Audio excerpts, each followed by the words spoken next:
लेकिन यह काम हो नहीं पा रहा था। लेकिन इस बार 2019 के बाद सरकार बनने के बाद ही हमारे प्रधानमंत्री ने चटपट CDS, chief of defence staff के बारे में फैसला कर दिया। और आप लोगों को खुशी है कि चीफ ऑफ डिफेंस स्टाफ जो बने हैं वह आपके उत्तराखंड के ही रहने वाले हैं, जनरल बिपिन रावत जो बने हैं। बहनों भाइयों, भारत तेजी के साथ आगे बढ़ रहा है, बहुत तेजी के साथ हमारा ये भारत आगे बढ़ रहा है, बढ़ेगा तेजी के साथ। और इसके साथ एक बात और मैं आपके सामने रखना चाहता हूं। जो त्रिवेंद्र सिंह जी रावत ने बात कही है कि 2017 के चुनावी घोषणा पत्र में जो भी उन्होंने कहा था 85% से अधिक वादों को उन्होंने पूरा किया है। मैं त्रिवेंद्र सिंह जी, मैं कहना चाहूंगा, उठाकर भी 2 साल का समय आपके पास बचा है, 1.5-2 साल का, आप देख लीजिएगा, कोई भी वादा घोषणा पत्र का ऐसा नहीं होना चाहिए जो कि वादा पूरा न हो जाए। और यह बात मैं क्यों कह रहा हूं? क्योंकि हमारे प्रधानमंत्री ने बहुत बड़ा काम जो एक किया है, विश्वसनीयता का संकट, क्राइसिस ऑफ क्रेडिबिलिटी जो भारत की राजनीति में थी, उसको चुनौती के रूप में स्वीकार किया है और उस पर विजय प्राप्त की है। पहले नेताओं के बारे में और राजनीतिक पार्टियों के बारे में लोग कहते थे कि यह राजनीतिक पार्टियां जब चुनाव आता है तो जनता के साथ बड़े बड़े वादे करती हैं, लेकिन चुनाव समाप्त हो जाने के बाद, सरकार बन जाने के बाद अपने वादों को वह भूल जाती हैं। यानी नेताओं की कथनी और करनी में अंतर होने के कारण ही भारत की राजनीति में यह विश्वास का संकट पैदा हुआ था।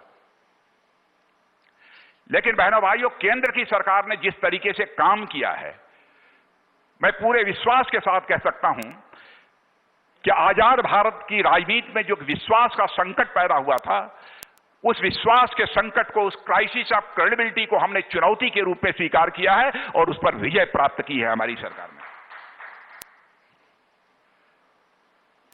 यह कहते हुए सचमुच मुझे गौरव की अनुभूति हो रही है। अब जैसे मैं याद दिलाना चाहता हूं, धारा 370 आपको याद होगा, और बंशीधर जी भगत, आप तो लंबे समय से राजनीति में हैं। 1952 में जब हम लोगों का घोषणा पत्र बना, उसमें भी धारा 370 की चर्चा हुई। बाद में जितने भी घोषणा पत्र बने, हर घोषणा पत्र में यह हम लोगों ने कहा, जब भारतीय जनसंघ के रूप में काम कर रहे थे उस समय भी, हमारी सरकार बनेगी, हम धारा 370 समाप्त करेंगे। लोग यह कहते थे कि साहब ये जनसंघ वाले, भारतीय जनता पार्टी वाले हर बार जब चुनाव आता है तो धारा 370 की बात करने लगते हैं, केवल ये वोट हासिल करने के लिए या घोषणा पत्र में इसे शामिल करते हैं।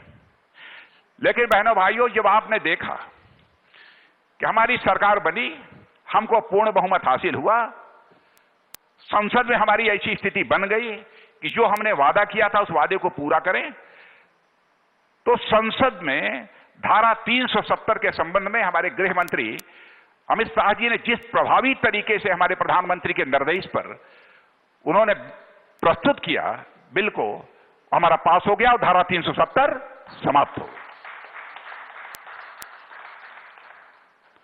धारा 370 समाप्त हो गई। अब धारा 370 से क्या क्या लाभ हुए हैं, इसकी बहुत विस्तार में जाकर मैं चर्चा नहीं करना चाहता, लेकिन यहां पर मैं यह कहना चाहता हूं, जब धारा 370 हम लोगों ने समाप्त किया, बहुत सारे सो कॉल्ड सेकुलर जो राजनीतिक पार्टियां थीं, उन राजनीतिक पार्टियों ने कहना प्रारंभ किया कि साहब यह सेकुलरिज्म के ऊपर बहुत बड़ा आघात किया है मोदी जी की सरकार ने। यह आरोप हम लोगों के ऊपर लगाया। यह आरोप लगाने वालों से मैं एक सवाल पूछना चाहता हूं। सवाल यह पूछना चाहता हूं, 1976 में जिस समय आपातकाल था, तो श्रीमती इंदिरा गांधी ने संविधान में 42वां संशोधन किया था, और उस समय भारत के संविधान के प्रियम्बुल यानी प्रस्तावना में सेकुलरिज्म का यह शब्द उस समय डाला गया था। अरे भाई, जब यह सेकुलर शब्द जब वहां डाला गया था, तो इसका मतलब यह है कि भारत एक सेकुलर कंट्री है। लेकिन जम्मू कश्मीर एक ऐसा राज्य था जहां के अपना अलग से संविधान था, लेकिन जम्मू कश्मीर के संविधान में सेकुलर इस शब्द की कहीं कोई चर्चा ही नहीं थी, कहीं कोई उल्लेख ही नहीं था। सेकुलर शब्द जम्मू कश्मीर के संविधान में था ही नहीं। तो आरोप लगाने वाले लोगों से मैं पूछना चाहता हूं, उस समय तो जम्मू कश्मीर में शेख अब्दुल्ला साहब के नेतृत्व में वही मुख्यमंत्री थे, आपकी सरकार थी, पूर्ण बहुमत हासिल था कांग्रेस को, लेकिन शेख अब्दुल्ला साहब को उस समय मुख्यमंत्री बनाया था। तो उस समय यदि भारत के संविधान के प्रियम्बल में आपने सेकुलर शब्द को इंसर्ट किया, तो आपने जम्मू कश्मीर के संविधान के प्रियम्बल में सेकुलर शब्द का उस समय उसको क्यों नहीं डाला? इस सवाल का जवाब मैं आपसे चाहता हूं। इस सवाल का बहनों भाइयों उनके पास कोई जवाब नहीं है। सच्चाई है कि अब जाकर जम्मू कश्मीर यह सेकुलर स्टेट बन पाया है, पहले सेकुलर स्टेट नहीं था।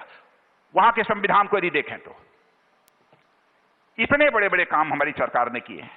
सिटीजनशिप अमेंडमेंट बिल चुटकी बजाते हुए हमारी सरकार ने पास किया।